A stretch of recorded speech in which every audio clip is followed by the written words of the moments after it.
درود ان پر، سلام ان پر، میرے نبی کا جو ہے گھرا۔ اور یہ وہ ہزاروں لوگ تھے کہ جنہوں نے امام کو بلایا تھا، امام کو جانتے تھے اور صحیح لوگ تھے، مطلب سارے ایسے نہیں تھے، لیکن کیا وجوہات ہیں کہ یہ جو ہے وہ امام کے سامنے کھڑے ہوئے ہیں، امام کے مقابلے میں آ گئے؟ تو خدا نہ خواستہ کیا یہ چیزیں ہمارے اندر تو نہیں پائی جاتی کہ کل جب امام آئیں گے تو ہم امام کے مقابلے میں تو نہیں کھڑے ہوں گے کہیں؟ کیونکہ دیکھیں، غلط فہمی میں مت رہیں، خوش فہمی میں مت رہیں۔ حسن ظن رکھنا چاہیے دوسرے کے لیے، اپنے لیے نہیں۔ دوسرے کے لیے حسن ظن رکھیں، ہاں اچھا ہے، برا نہیں سوچتا ہوگا، میرے لیے برا نہیں بولتا۔ اسلام یہی کہتا ہے کہ آپ حسن ظن رکھیں، لیکن اپنے لیے نہیں رکھیں حسن ظن۔ اپنے لیے ہمیشہ دیکھیں کہ میرا عمل جتنا بھی ہو جائے کم ہی ہے۔ کبھی بھی اپنی عبادت پہ اکتفا مت کریں، کبھی اپنے اچھے عمل پہ اکتفا نہیں کریں۔ کیوں؟ کیا پتہ یہی بت بن جائے، یہی ریاکاری بن جائے اور انسان کو تباہی کی طرف لے جائے۔ تو اب ہم اپنے اندر ان ریزن کو تلاش کریں۔ پروردگار قرآن میں آیات مختلف ہیں۔ سورہ حشر میں پروردگار ارشاد فرماتا ہے کہ بسم اللہ الرحمن الرحیم وَلَا تَكُونُوا كَالَّذِينَ نَسُوا اللَّهَ، کہ ان جیسے نہیں ہو جانا کہ جنہوں نے خدا کو بھول دیا ہے۔ ان جیسے نہیں ہو جانا کہ جنہوں نے خدا کو بھول دیا ہے۔ فَانْسَاهُمْ أَنفُسَهُمْ، اور وہ جو خدا کو بھول گئے ہیں خدا نے ان کو ان کے حال پہ چھوڑ دیا ہے۔ اور یہ کون ہے؟ یہ وہ ہیں جو فاسق ہیں۔ عزیزان محترم، علماء کرام اس تفسیر میں یہ بیان کرتے ہیں، خوب انسان خدا کو بھول جائے تو کیا ہوتا ہے؟ خدا کو بھول جائے تو کیا ہوتا ہے؟ لیکن سب سے پہلی چیز جو خدا کو بھول جانے سے ہوتی ہے وہ انسان کی اپنی آئیڈینٹی ختم ہو جاتی ہے، یعنی اس کی اپنی جو شناخت ہے وہ ختم ہو جاتی ہے۔ کربلا میں یہی ہوا، کیونکہ جو خدا کو بھول گیا اب اسے کیا فرق پڑتا ہے کہ وہ امام کو مارے یا امام کے بچوں کو مارے؟ کیوں؟ کیونکہ خود اصل میں اسے پتہ ہی نہیں ہے۔ آج جیسے جوان کہتا ہے مجھے پتہ نہیں ہے میں کیا کروں، میں پریشان ہوں، سٹریس ہے، کہاں جانا ہے، کیا فیوچر ہے، کیا ہوگا، کیسے ہوگا، کیوں ہے؟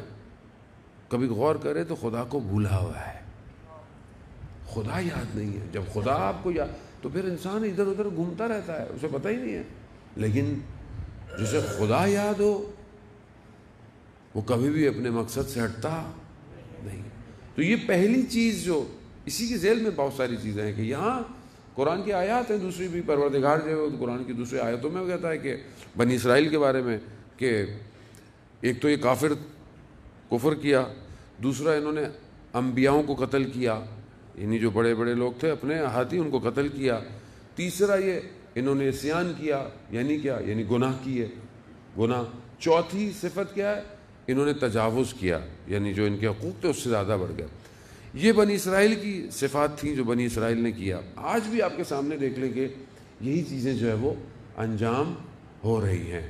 انسان جب فراموشی پر آتا ہے تو پھر یہی ہو جاتا ہے۔ اس کی پہلی مثال عمر سعد لعین بیٹھا ہوا ہے، آپ سوچیں کہ آیا کربلا، اس کی کئی ملاقاتیں ہیں امام سے، یعنی ایک شخص امام سے ملے اور کنورٹ نہ ہو، وجہ کیا ہے؟ کئی دفعہ ملے ہیں۔ تو ہمدان قبیلے کا شخص تھا، اس نے امام سے اجازت مانگی کہ مجھے اجازت دے میں اس کے پاس جاؤں، اس سے بات کروں۔ امام نے کہا فائدہ نہیں ہے کوئی، کہا پھر بھی میں اجازت ملی، گیا۔ یہ اپنی تلوار کو بیٹھا ہوا تیز کر رہا تھا اپنے خیمے پہ، اس نے سلام نہیں کیا، کہا کہ تم نے سلام نہیں کیا، کہ مگر تم مسلمان نہیں ہو؟ کہا کہ ہوں۔ کیسے مسلمان ہو؟ پانی جو فرات کا ہے یہ تو جانور پی رہے ہیں اور تم نے آل رسول پہ بند کیا ہوا ہے۔ تو اس نے کہا کہ اگر میں نے شہر رے کا معاملہ نہ کیا ہوتا تو میں پانی بند نہیں کرتا۔ اب شہر رے کیا ہے؟ دنیا، خدا کو بھول گیا ہے۔ دنیا ایک پوسٹ، ایک ڈیزگنیشن، ایک حکومت ہی ہے نا، ایک اب سے ہمارے یہاں کو پوسٹ دے دیں، بولے ہم آپ کو پوسٹ مل جائے گی، MNA بن جائے، کوئی MPA بن جائے، کوئی میئر بن جائے، آپ کو پوسٹ دے دیں۔ اب انسان اس پوسٹ کی خاطر کتنی چیزیں بیچ دیتا ہے،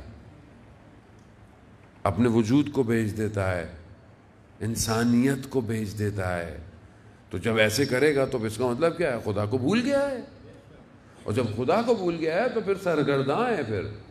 پھر اب آپ کو اگر لگتا ہے کہ آپ اپنے معاشرے میں دیکھیں، اگر آپ کو لگتا ہے کہ یہ شخص جو ہے وہ ان کو کوئی فکر نہیں ہے، غربت کہاں ہو رہی ہے، لوگ مر رہے ہیں، انہیں کوئی قدر نہیں ہے، ملک کے ملک ویران ہے، گاؤں کے گاؤں دیہات مشکلات کے اندر ہیں، اور یہ ہمارے اپنے علاقے کا جو ہم سے ووٹ لے کے گیا ہے اس کو کوئی فکر نہیں ہے، تو کیسے فکر ہو؟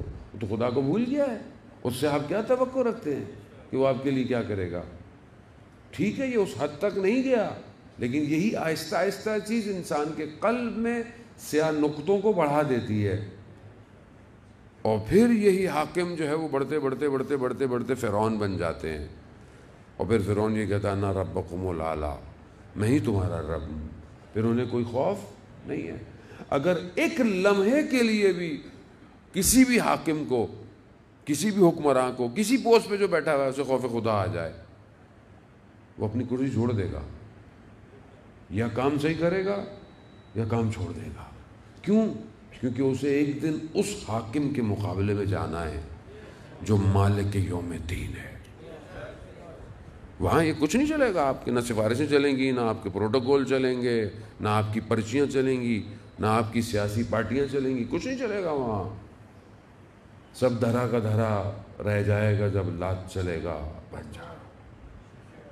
عزیزان محترم، اس لیے خدا کو فراموش نہ کریں، یہ پہلی چیز ہے جس نے انسانیت کو برباد کیا ہے۔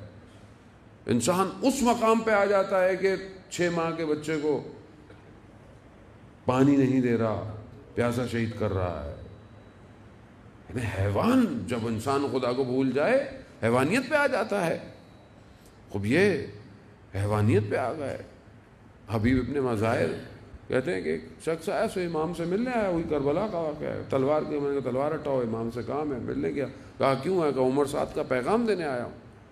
جب جانے لگا تو حبیب ابن مظاہر نے کہا میں تمہیں جانتا ہوں، تم برے شخص نہیں ہو، مگر تمہیں کیا ہو گیا ہے؟ ابھی بھی تمہارے پاس موقع ہے کہ تم امام سے مل کے جا رہے ہو، اپنے آپ کو امام کی طرف لے آؤ۔ میں، حبیب ابن مظاہر کہتے ہیں، میں تمہارا ضامن بنتا ہوں کہ قیامت میں رسول سے شفاعت کرواؤں گا۔ ابھی جس مقام پہ اب ہدایت ہے، واعظ ہے، کسی کو آ جائے تو آ جائے، کوئی ایک بات سے سدھر جائے سدھر جائے، کوئی نہیں سدھرے تو عزیزان محترم۔ صدر اسلام کی بات ہے، شخص تھا، اس کے بیٹے کو جو ہے وہ مدینہ میں گرفتار کر لیا۔ رسول خدا نے کہا کہ جو بھی جزیہ دے آ کے آزاد کرا لے۔ یہ آیا اپنے بیٹے کو آزاد کرانے، تو دیکھا رسول خدا جو ہے وہ سورہ طور کی کچھ آیات پڑھ رہے تھے کہ کیا تم بھول گئے ہو کہ وہ جو عذاب ہے وہ عذاب واقعی عذاب ہے۔ بس ایک قرآن کی آیت سنی، مسلمان ہو گیا، ایک آیت۔